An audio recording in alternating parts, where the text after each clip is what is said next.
Electronic మీడియాకి ప్రజలందరికీ నా హృదయపూర్వక నమస్కారాలు తెలియజేసుకుంటున్నా. ఈనాడు మంతని నియోజకవర్గంలో ఒక రాచరిక పాలన నడుస్తూ ఉంది.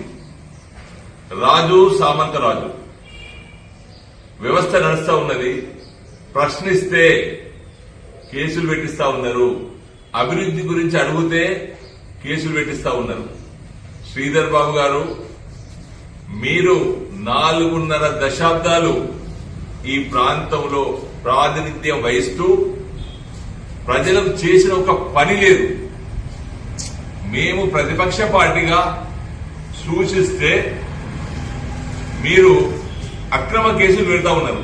మేమేమన్నాం మిమ్మల్ని? మేము ఏం అన్పార్లమెంటరీ మాట్లాడలేదు, మిమ్మల్ని తిట్టలేదు. మేము సంస్కారయుతంగా మాట్లాడినాం.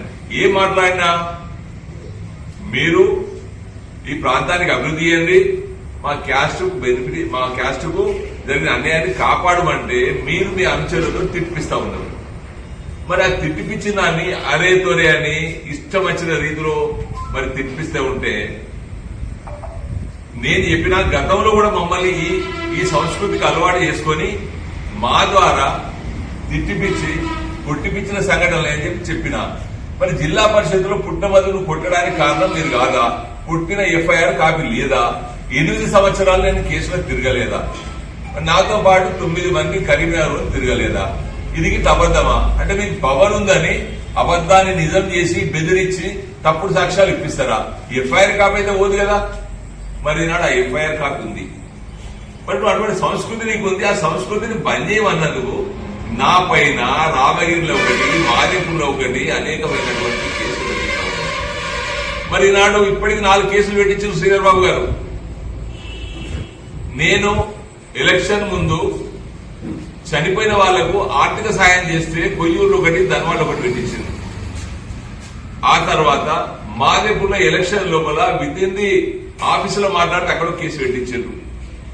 మొన్నటికి మొన్న ఇక్కడ ధర్నా చేస్తే ధర్నా చేసిన వాళ్ళు అందరినీ పెట్టి నేను పోయి మద్దతు తెలిపితే నా పైన అక్రమ కేసు పెట్టించినావు. నువ్వు పోలీసు వాళ్ళను పోస్టింగ్లు ఇప్పించుకుంటా చెప్పు చేతుల్లో పెట్టించుకొని కేసులు పెట్టిస్తా ఉన్నావు. ఈనాడు ఇప్పుడు 3వ కేసులో 4 కేసులో పెట్టించినావు. ఈ కేసులకు భయపడేది లేదు. నేను ప్రజల కోసం ఖచ్చితంగా నిలదీసి అడుగుతాం. మేము ప్రతిపక్ష పాత్ర పోషిస్తాం. 100 కేసులు పెట్టించుకో. ఇంకేమంటా ఉన్నారు మీ అనుచరులు? మమ్మల్ని భౌతిక దాడులు చేస్తారట, తిరగనీయరట, కొడతారట, చంపుతారట, చంపిస్తారట. అయినా భయపడేది లేదు, బాధపడేది లేదు. మీరు ఇన్ని 4.5 దశాబ్దాలు రాజకీయం చేసి మీరు మీ కుటుంబం చేస్తే ఈనాడు రింగ్ రోడ్ చేసామని చెప్పుకుంటా ఉన్నారు. రింగ్ రోడ్ 1989లో ఐఏపీ నిధుల నుంచి మంజూరైతే దాన్ని ఎప్పటి వరకు కొనసాగించారు? 2016 వరకు కొనసాగించారు. టీఆర్ఎస్ ప్రభుత్వంలో కంప్లీట్ అయింది. అంటే ఎన్ని సంవత్సరాలు దాని మీద పబ్బం గడిపింది. ఇదేనా మీరు చేసిన అభివృద్ధి? అదేవిధంగా చిన్న కాళేశ్వరం ప్రాజెక్టు 2008లో రాజశేఖర రెడ్డి గారు శంకుస్థాపన చేస్తే 2009లో టెండర్ అయితే ఇప్పటి వరకు అతి గతి లేదు.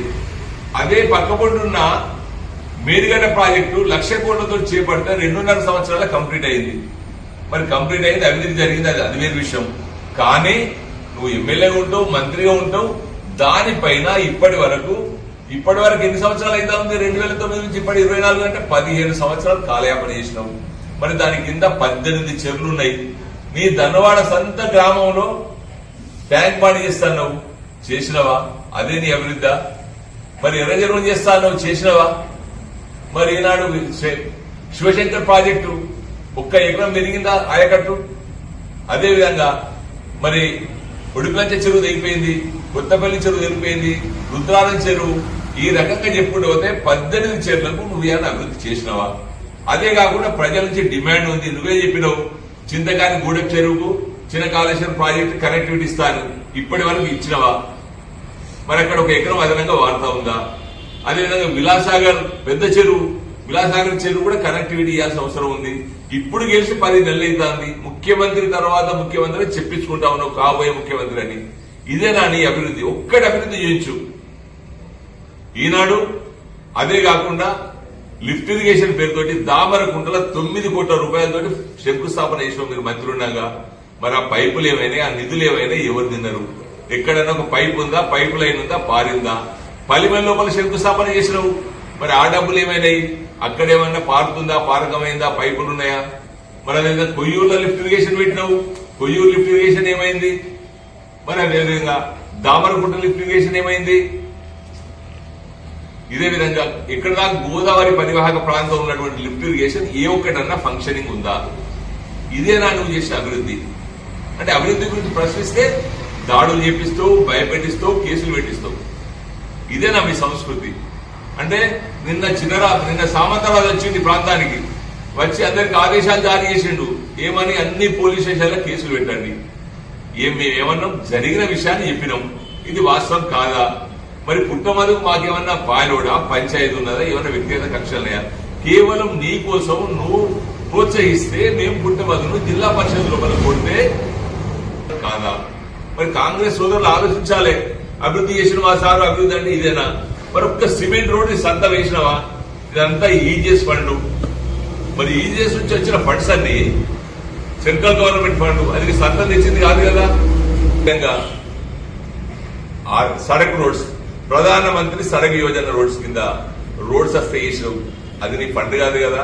కేంద్ర ప్రభుత్వం నక్సలైట్ల నిర్మూలన కోసం, ప్రజల అవేర్నెస్ కోసం, అభివృద్ధి కోసం చేసినటువంటి ఫండ్స్ వచ్చినాయి. అవన్నీ కేంద్ర ప్రభుత్వం ఇస్తే, ఈజెస్ నిధులు కేంద్రం ఇస్తే నువ్వు ఎప్పుడన్నా ఎక్కడన్నా ఒకటి చేసిందా? ఒక్క పని చేసింది ఉంటే చెప్పండి. మరి ఈనాడు పాలిటెక్నిక్ వస్తే ఎక్కడో ప్రజలకు ఉపయోగం లేని దగ్గర పెట్టివి, మహిళా విద్యార్థులు ఇబ్బంది పడతా ఉన్నారు. మరి అదేవిధంగా మొన్న ఇంటిగ్రేటెడ్ స్కూల్ అని పెట్టినావు, కనీసం కాటారంలో పెడితే, మరి కాటారంలో పెట్టినట్టంటే కనీసం 200 మంది టీచర్లు ఇక్కడ వచ్చి ఉండి ఒక స్కూల్ ఉన్నట్టంటే కనీసం ఈ ప్రాంతం అభివృద్ధి జరిగేది. ఇది 5 మండలాల కూడలి, మరి నీ సొంత మండలం కాటారంలో పెట్టకపోతే, మరి డిగ్రీ కాలేజ్ ఎక్కడో పోయి కడుతుంది. మంత్రిలో ప్రజల విద్యార్థులకు ఉపయోగపడని కాడ డిగ్రీ కాలేజ్ కట్టినావు. మరి అదేవిధంగా 2 మార్కెట్ యార్డులు మంత్రిలో ఒకటి, కాటారంలో కట్టినది. మీరు మంత్రి, కనీసం ఫంక్షనింగ్ ఉందా? మార్కెట్ల వ్యాపారం జరుగుతా ఉందా? ఇక్కడున్న రైతులు పత్తి, పొద్దురుడు కావచ్చు, మక్కలు కావచ్చు, జొన్నలు కావచ్చు, వడ్లు కావచ్చు, వేరే ప్రాంతానికి పోయి అమ్ముతా ఉన్నారు. అదే ఇక్కడ మార్కెట్ ఫంక్షనింగ్ ఉంటే జమ్మిగుంటలో నడుస్తుంది, వరంగల్లో నడుస్తుంది. మరి మీకు ఎందుకు చేతనైతే లేదు? ఎందుకు పట్టించుకుంటలేరు మంత్రి గారు? కాటారంలో ఫంక్షనింగ్ ఉండదు, నియోజకవర్గ హెడ్ క్వార్టర్లో మంతనిలో ఫంక్షనింగ్ ఉండదు. ఏమన్నంటే మాసారి చేసిండు, మాసారి చేసి. నేను కాంగ్రెస్ సోదరులకు విజ్ఞప్తి చేస్తా ఉన్నా, మీరు మీ సారు గురించి మీకు అభిమానం ఉంటే మాట్లాడుకొని, మీరు వాస్తవాలు తెలుసుకొని మాట్లాడండి. ఇప్పటికైనా కాంగ్రెస్ సోదరులకు విజ్ఞప్తి చేస్తానా, మీ సారు చెప్పి మార్కెట్ కంపెనీలు మరి వ్యాపారం జరిగే విధంగా చేయండి. సంగీత పాఠశాలను పెట్టిండు మంత్రిలా, అడ్రస్ లేదు. మరి ఇక్కడ ఐటీ కంపెనీ అని పెట్టిండు. మరి ఇప్పుడు మరి కాటారానికి చెందిన వ్యక్తులు మరి 2000 మందికి ఉద్యోగాలు ఇప్పించారట. ఇదేనా మీ అభివృద్ధి శ్రీధర్ బాబు గారు? మీ సొంత ఊరు ధన్వాడ 5 లక్షల రూపాయల కమ్యూనిటీ హాల్ కడితే 8 ఏళ్ల నుంచి ఇప్పటివరకు కంప్లీట్ కాలే. అమాలి సోదరులకు అమాలి బిల్డింగ్ కట్టిస్తాను 3 లక్షలు శాంక్షన్ చేసిన ఇప్పటి వరకు కంప్లీట్ కాలే. అదే విధంగా గౌడ సోదరులకి బిల్డింగ్ ఇస్తాను ఇచ్చినవా? కాపు సోదరులకు బిల్డింగ్ ఇస్తాను ఇచ్చినవా? ఏమైనా అభివృద్ధి ఉందా? నీ మార్కు, నేను ఎమ్మెల్యేగా అయినా, నేను మంత్రిగా చేసిన 3 సార్ల ఇది చేసినా అని చెప్పుకోవడానికి ఒక్కడు ఉంటే నువ్వు దాన్ని చూపెట్టు. ఏ ఒక్కటి చేయకుండా, ప్రజల్ని మభ్యపెట్టకుండా, పెట్టుకుంటా, ఏళ్లకేళ్లు గడుపుకుంటూ ఒక్కొక్క స్కీమ్ పేరుతోటి మీరు అభివృద్ధి చేస్తా అని చెప్తా ఉన్నారు. మేము ఇప్పటికీ చెప్తా ఉన్నాం, మీ కేసులకు భయపడేది లేదు, అక్రమ కేసులు పెడితే భయపడలేదు. ప్రజలు, మంత్రి నియోజకవర్గ ప్రజలందరూ విజ్ఞులు, మేధావులు, మిమ్మల్ని ఆలోచించమని కోరుతా ఉన్నా. ఇప్పటికైనా వాస్తవాలు తెలుసుకోండి. ఈ మేక వన్య పులి ఉందంటే భయపడి ఆ రూట్ ఓం జాగ్రత్తగా ఉంటాం. కానీ మేక వన్య పులి పోతే దగ్గర పోతే అమాంతం మింగేసే అటువంటి పరిస్థితి నీ దగ్గర ఉంది. ఇంత ప్రమాదం పొంచి ఉంది కనుక మేము చెప్తా ఉన్నాం, మేము ఖచ్చితంగా మా ప్రాణం పోయినా వెనుకాడేది లేదు. నీ సామంతరాజు చెప్తా ఉన్నాడట, నా గన్మల్ని వీకిస్తారట, లేకుంటే నా మీద భౌతిక దాడులు చేస్తారట, లేకుంటే తిరగనీయరట, లేకుంటే కొడతారట. నువ్వు కొట్టినా చంపినా ప్రజల కోసం ప్రాణం ఇవ్వడానికి నేను సిద్ధంగా ఉన్నా. శ్రీధర్ బాబు గారు గుర్తుపెట్టుకోండి, ఇప్పటికైనా అభివృద్ధి చేయమని చెప్పి మేము భారతీయ జనతా పార్టీ తరఫున డిమాండ్ చేస్తా ఉన్నాం. రాబోయే కాలం మాది. ఈ అధికారం నీకు శాశ్వతం కాదు. ఇది 5 ఏళ్ల కోసం ఇచ్చినటువంటి అధికారం. ఇప్పటికీ కేవలం సంవత్సరమై ఇంకా 4 సంవత్సరాలు మాత్రమే నీకు గడువు ఉంది. గుర్తుపెట్టుకో, రాబోయేది బీజేపీ పార్టీ, బీజేపీ ప్రభుత్వం, డబుల్ ఇంజిన్ సర్కార్ వస్తుంది. గుర్తుపెట్టుకోండి శ్రీధర్ బాబు గారు, అక్రమ కేసులు పెట్టడం బంద్ చేసి అభివృద్ధి వైపు చూడాలని చెప్పి నేను డిమాండ్ చేస్తా ఉన్నా.